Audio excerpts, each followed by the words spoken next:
The San Francisco 49ers have made a couple roster moves, and unfortunately, we have another injury.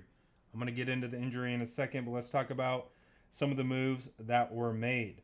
The San Francisco 49ers signed two players.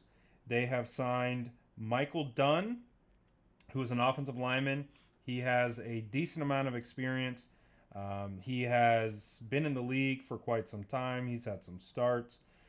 Obviously, with the situation that's playing out with Ben Barch and Dominic Pooney, the San Francisco 49ers obviously needed additional help. So they got it in the form of a new offensive lineman in Michael Dunn. We'll see what his uh, involvement is with the team. The 49ers also signed wide receiver Malik Knowles. And in order to make room for these guys, the 49ers have waived Corey Kiner.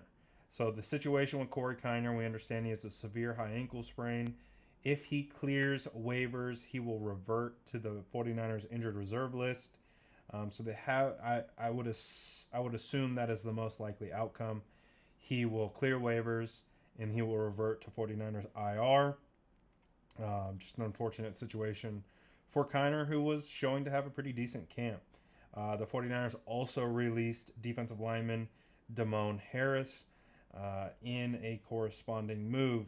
But as I mentioned, this another injury to the 49ers wide receiver room. I made a video on the San Francisco 49ers wide receiver room detailing kind of the uncertainty of this group heading into week one.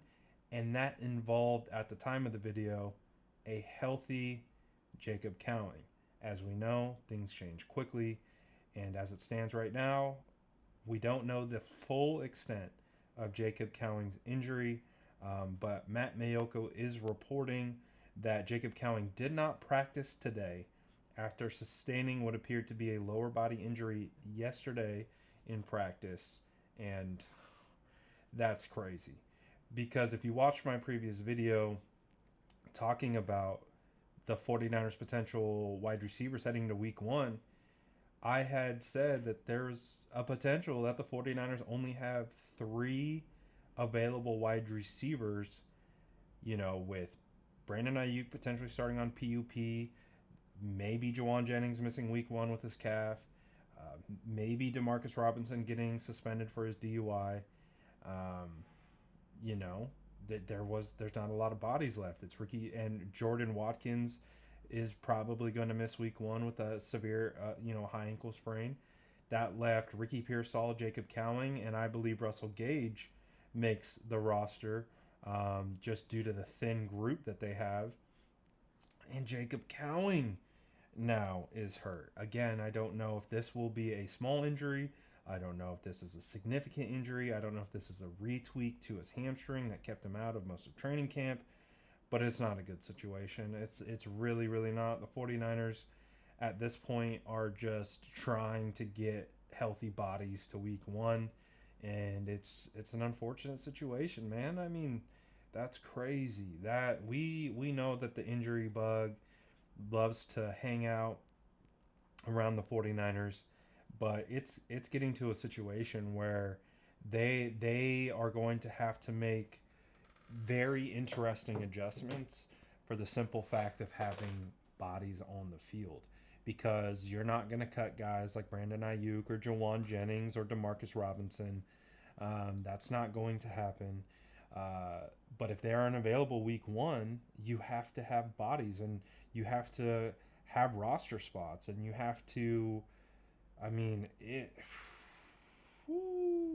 a pretty interesting dynamic right now with the San Francisco 49ers. So we'll see how this plays out. I'm very curious to find out what the extent of Jacob Cowing's injury is, if this will be a long-term injury, because as we mentioned, the original hamstring injury kept him out for multiple weeks. And again, soft tissue injuries are tricky. You can re-aggravate them pretty easily. They tend to linger.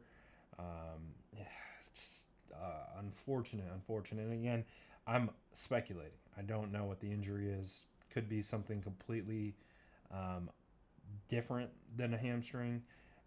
So I don't know. I don't have that information. But regardless, just not a good situation. And as I continue to reiterate, the 49ers' biggest hurdle to winning next season is injuries. I think they have the talent. I think they have the guys, even the young guys, but they're thin. They're a thin group. They're top heavy, and a key injury here or there could really change a lot of things. So we'll see how this thing continues to progress. But so far, rough start as the 49ers try to just get healthy and get ready to go for week 1 against Seattle. Let me know what you guys think about this in the comments below. And as always, make sure to like and subscribe for more updates.